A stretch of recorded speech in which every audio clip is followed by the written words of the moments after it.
Welcome to this week's episode of In the Know with Kat Bobineau. Today, my extra special guest is Regina Wong, who is a software engineer. So, welcome to In the Know. Thank you. So, can you tell us what does a software engineer do? A software engineer is someone who writes code or maybe fixes problems that are happening in an existing product. But I would say what they do is write code. Okay, so like writing code. Yeah. So, what made you go into being a software engineer? I never thought of myself going down that track, but one thing I really liked to do was build things and design and create something from scratch. And something that's really easy to do and make happen really quickly is software development. You can in one day build an app that can list out your random restaurant. It could do so many things. It's pretty exciting, and there's a lot of tools out there to make it go really fast. Okay, so writing code, making apps, is that like the big thing, or do you just like computers and making them go and making websites appear the way they're supposed to appear? Yeah, I think for some engineers they like that aspect. For me, I like the idea of building something that my friends can use and people can really love, and that's what I like about software engineering. So some more app level. Yeah. Is there any apps we should be looking for? Let me try to think. Okay, this is not that sophisticated, but I haven't mailed anything in a long time, and recently I came across an app that helped you find a nearby mailbox, and I thought that was kind of cool. And, yeah. But I think that's just it. Well, that's cool because I guess. See, I used to live in Texas, and there's a mailbox like every corner, especially in like the residential areas. Yeah.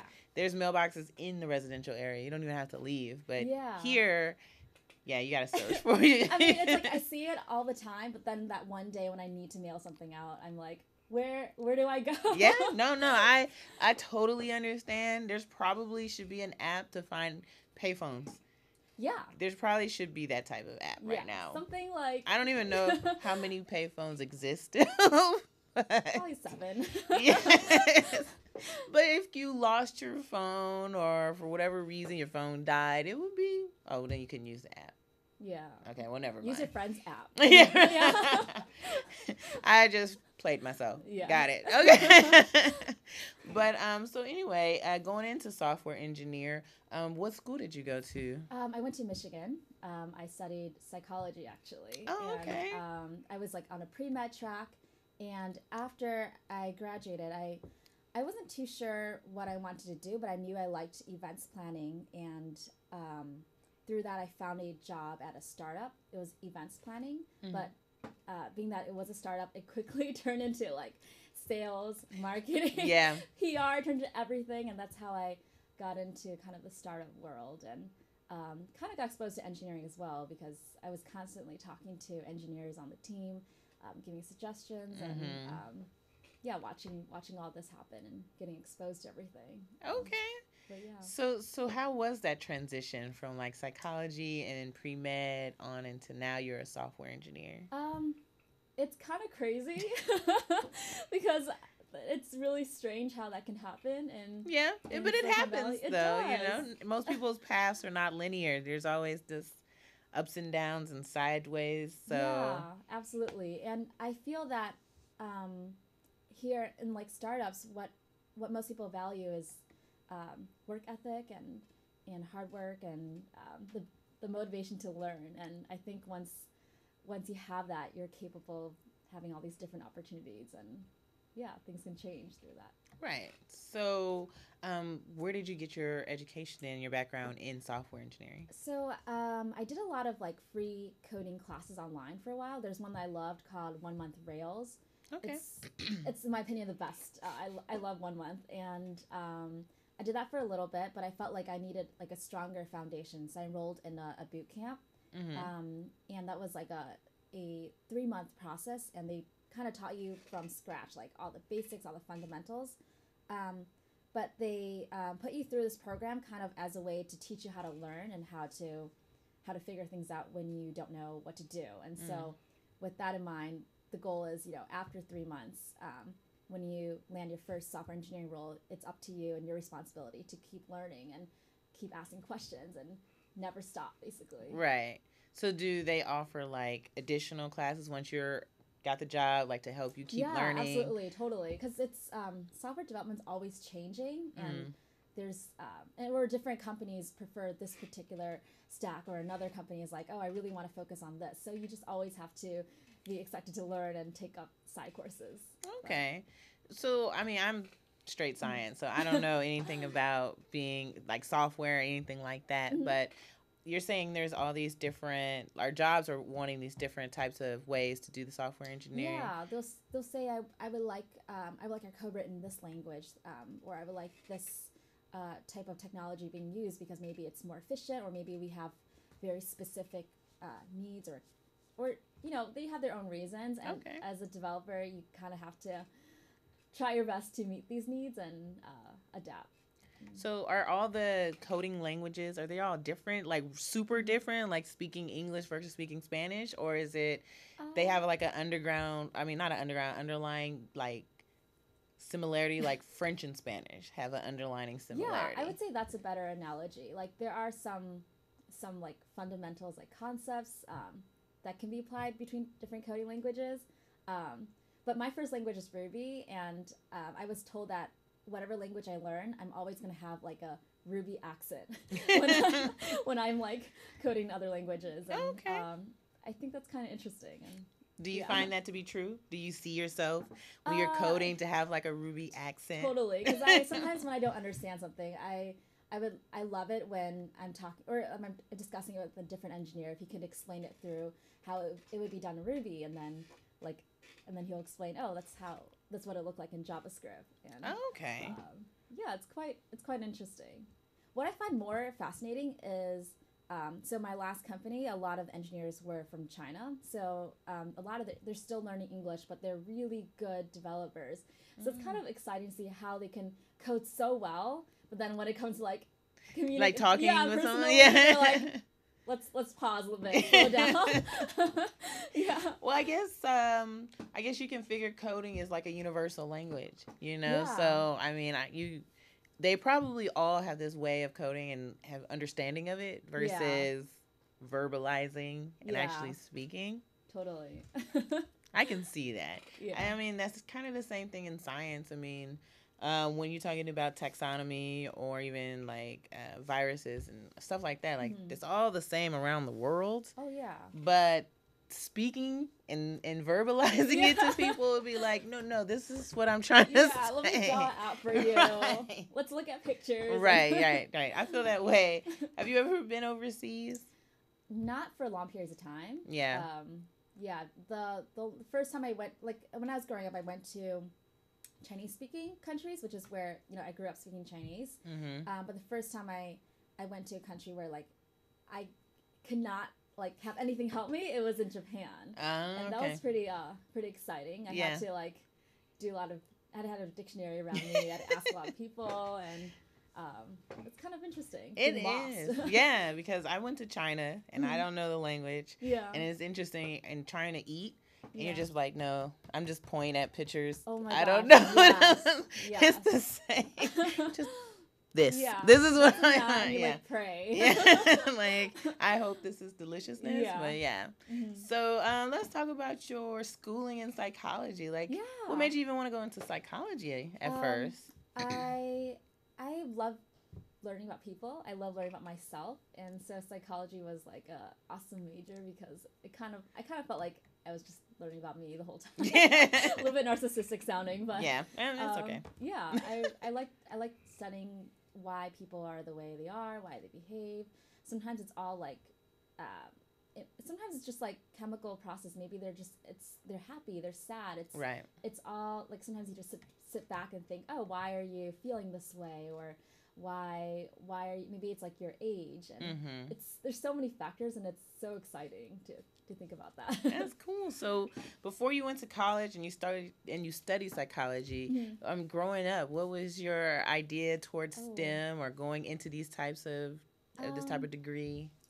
Honestly, like I always thought I would be in a STEM path. My dad was a doctor, so Oh, okay. I just thought, oh, that seems like a really good stable career. I wasn't exposed to everything else. I don't know.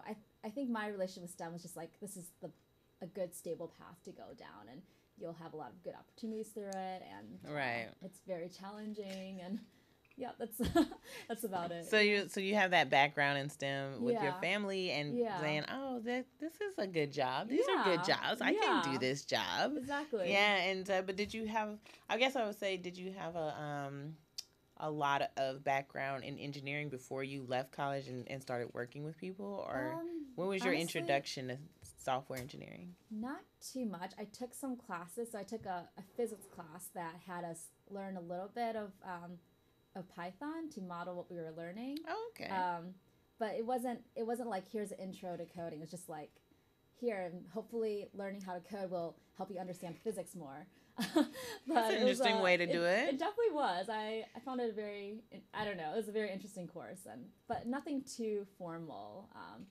I think coding was more like a discovery process, and I realized throughout the years what it's capable of doing, or what it's capable of in terms of helping a company grow and build something. Okay. So I asked that because I know sometimes people go into paths that they know, and then they don't. They're not even really exposed to other paths until maybe college or even after college. Yeah. So I just wanted to see about your experience. Like, were you exposed to other types of careers or things you could do before college, or was it college and after college that you was like, oh, that's out there too? I think it was mainly after college. I think in college, if you're going, in my case, going down like a pre-med track, you only are exposed to people in a certain path. Right. And it's only after you leave school, for me at least, that's when I realized, oh my gosh, there's all these cool opportunities and cool jobs. And if you want to try something totally new, just try it, or try to get an opportunity. Yeah. So do you think that do you think it would be better for students to be introduced to that, like in college, even though you might be pre-med, but maybe you should also learn business and learn some coding along the way? Yeah, absolutely. I think it's really important to take different classes and try different internships. And I know in Canada, it's really common for students to go through something called co-op, which is like half a year or even 1 year working. So it's kind of like a pause in your schoolwork to work, and I think that's a really awesome idea. That is an awesome idea. Yeah. So where are you from originally? From Michigan. Oh, okay. So then you're from Michigan and you went to school with an electrician. What brought you to California? I joined a healthcare conference. It was in San Francisco. I wanted to be an SF. I just didn't know how I would get there, but they offered me an internship where I got to do kind of like events planning and work on, they were also launching an app for the first time, so I got to help out with that a little bit, and that's how I got brought out there. A job. Yeah. Yeah. And then you stayed. Yes. And you're like, he was like, oh, I'm in San Francisco. I'm going to stay here. Yeah. How long have you been here? 2 years. Okay. And I'm guessing you're enjoying San Francisco. Yeah, I love it. I can't imagine being somewhere else for right now. I have a sister in New York, and I did contemplate like going out there for a bit, but I can't handle the snow anymore. I'm spoiled now. I was about to say you grew up in Michigan. You can't handle it. I know, but now I can't go back. Yeah, no, I understand. I did a semester in in Connecticut. Oh. And yeah, as soon as January hit, I was like, oh my god, this is terrible. This is. Oh my goodness. Are you from California originally? Yes, oh. I am from Oakland, born and raised. Wow. I went to undergrad in Alabama, so hot. Gosh. Hot, yeah. Yeah, and then I went to Connecticut, and I was like, no, this is not it. I can't. No, I don't even. No. And then like it was grad school, and you're supposed to be professional. I was like, how do you dress professional in cold? Like, I don't understand. Like because they tend to think women as a professionals in a dress or a skirt or I'm like, no, I want to have on sweats with thermals on under it. And like boots. Like, how do you be a professional in the snow? I don't understand how that works. Exactly. It's not my cup of tea. So, but anyway, back to you. Okay. Where do you see yourself going with this? Like, what is your future plans with this? Well, I think now that I've experienced software engineering and I know how to code, my next step is I want to build some projects of my own. Okay. So working for a different company, I always felt like an eager desire to work on something. I don't know. I think I want to get that out of my system for a while. So that's my plan, to work on some projects and move forward with that. So are you looking to be an entrepreneur then, like to have your own business? I And guess so. Yeah. grow I guess something? like that's the only way. You kind of have to be by yourself and self-motivated for a little bit. But, Yeah. yeah, I feel like I have some of the tools I need to work on something, so might as well do it. Yeah, you got the tools, you have the time. Yeah. You might as well do it. Yeah. So Absolutely. I agree. So do you think whatever project you're working or projects you're working on, is it gonna stay software engineering? Or you think you might want to throw psychology back in the belt at I would some love point? to. I did think about that for a while. Yeah, I think definitely.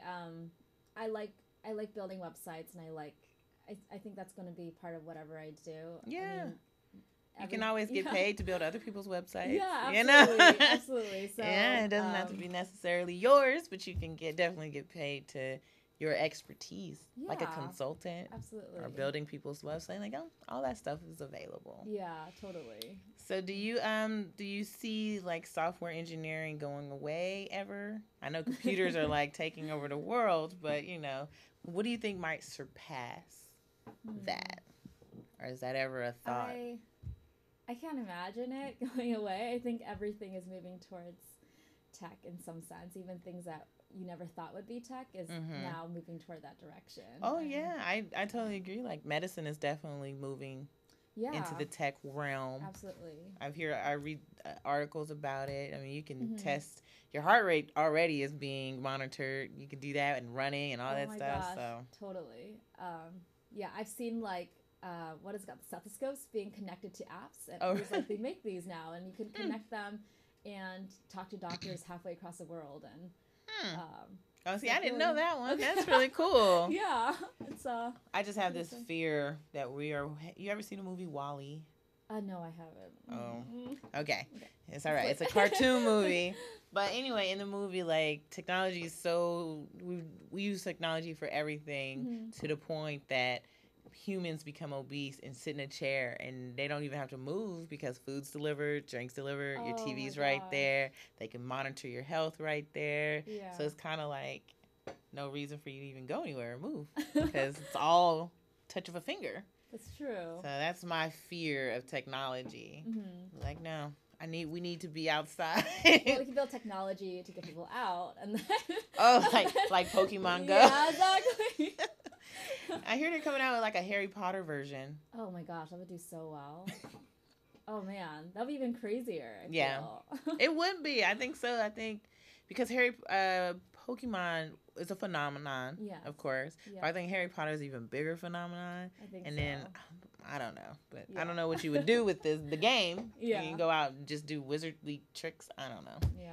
You should join their team. You should be part of that process. Some good ideas. I don't know. Like, I don't even know who's doing it. I'm pretty sure like Harry Potter's a European thing, so like I bet it's in Europe. Whoever's building it or whatever is out there. But anyway, so software engineering and psychology. So, but what do you do outside of that? Like, what do you do for fun?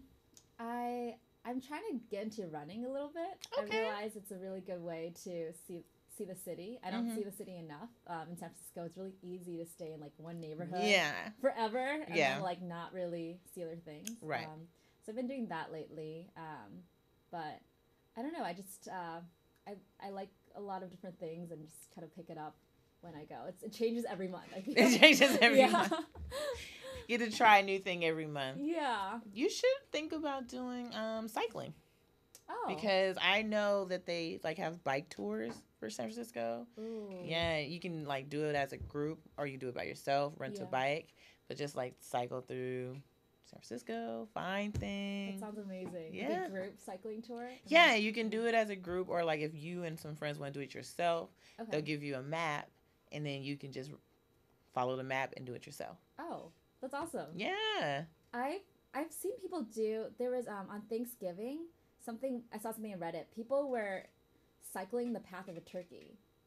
Like, they'll cycle so that the route looks like a turkey on their cycling map. Oh, okay, yes. It's really hard, I heard. I had to go through Nob Hill and go up the hill multiple times to draw, like... to draw, like, the tail feather or something? And, I heard it was rough, but people did it. Lots of people. I wonder how many miles that would have been. I have no It's idea. too many for me. Yeah. I think 20 so far is my max. I don't go past 20 Oh miles. my gosh, it sounds a lot. Like a lot. It does. Well, the first time I did it, I think I might have cried a little. I was just wow. like, I did 20 miles.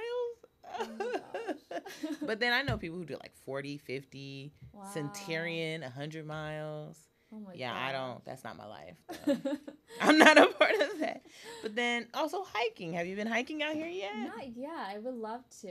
That's there's right. a lot of good trails. Yeah, San out Francisco here. has a lot of good trails. Yeah. So, those are just weird things to think about in San Francisco for sure. Yeah. I live in Oakland though. I don't come to San Francisco unless I Oakland has necessarily. amazing hiking trails. Oh yeah, they do. Yeah. That's why I stay on my side of the bridge. Like I don't mind coming to San Francisco, but it's the traffic. Yeah. Yeah. But so anywho, with you and being a software engineer, let's say there was a student or somebody who was like, oh, I really want to go into software engineering. I'm not sure of the path or what should I do or how this can be lucrative or how do I find jobs in this. So what advice would you give a student who was probably watch this show and be like, oh, she's a software engineer. I would like to be a software engineer. Like, what advice would you give? I would say the most important thing for figuring out if this is something you like to do is take on internships. Almost every tech company has internships for software engineers, and just apply to a bunch of them. I'm pretty sure if you're smart, if you're hardworking, they would be willing to help and teach you. And so that would be probably the most important thing to do. Do you think that? Do you believe you should have a background in it? Like if you're a high school student, maybe you took a class, or are there internships out there for people who may not have taken a class yet but want to learn on the job or something like that? Oh, I see. That's a good point. I think definitely Code Academy is free. It's a coding school online. Maybe dive into that for like a few hours a week, and if that's what you like, that would give you something to talk about when you're applying for internships. But yeah, be a little bit familiar. I think that's a number one thing, and then apply and work and get job experience. That would be the best way to figure out this is the career you want. And okay, cool. Thank you. So, we're coming to an end. If there was anything you wanted to say, now is the time. Happy holidays. Stay warm. It's raining all week. I hope it kind of goes away. Yeah, I think it will. I think today's supposed to be like the hardest day of rain, and then it'll subside. Yeah. But other than that, I just want to say thank you to my audience. Thanks for tuning in this week for In the Know with Kat Bobineau. If you ever have any questions for Regina about being a software engineer, you can always send them to me and I will send them her direction. Other than that, if you have anything you want to tell me, always leave a comment. And until next week, thank you.